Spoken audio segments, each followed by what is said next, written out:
pangalan mo? Ako si Mian Kapwa. Ilan taon ka na? I'm 27 years old. 27. Taga saan ka? Taga Ginakot, Simangan, Danau City. Kalawang tanong, ano ang mga paghanda na inyong ginawa noong nalaman mo na may paparating na bagyo? Among mga tanan nga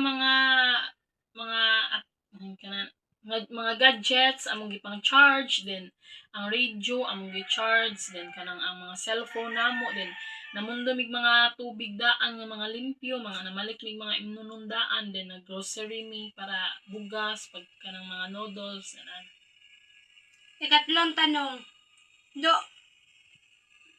noong nasalanta ang bagyong Tino, anong nangyari na inyong naranasan? Ganang kadlawon pa to nangatug mi din. Pagkabuntag pagmata nako, nakita na mo among luyo nga taga diri na ang tubig taga-abaga kay maude gamay ra man among kanal dito sa luyo din nasa kungan dai siya tungod sa kakusog sa tubig, dali ra kay siya ning tubo. Ikaapat, pagkatapos ng bagyo, ano ang inyong ginawa upang makabangon sa trahedya?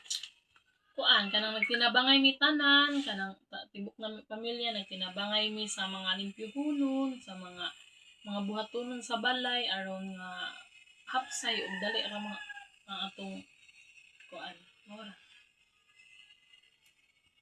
Ikalima, mayroon bang tulong na naibigay ang gobyerno para sa inyong pagsisimula? Naa 5 kilo rice, mora.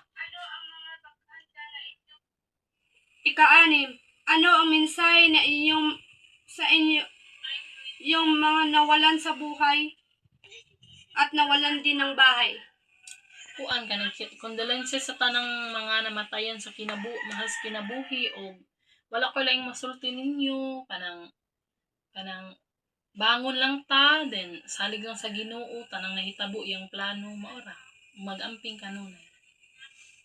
Ikapito, ano ang aral na inyong nakuha pagkatapos ng bagyo? Akong aral nga kanang nakuha is kanang kung naamgay balita nga magbagyo, dapat mangandam ta, then be alert, then kanang kung naata nagpuyo sa mga sapa, doon sa mga sapa kinahanglan ta mo evacuate gyudaan aron nga way mga panghitabo nga dautan nga mahitabo. That's it, miss. Thank you.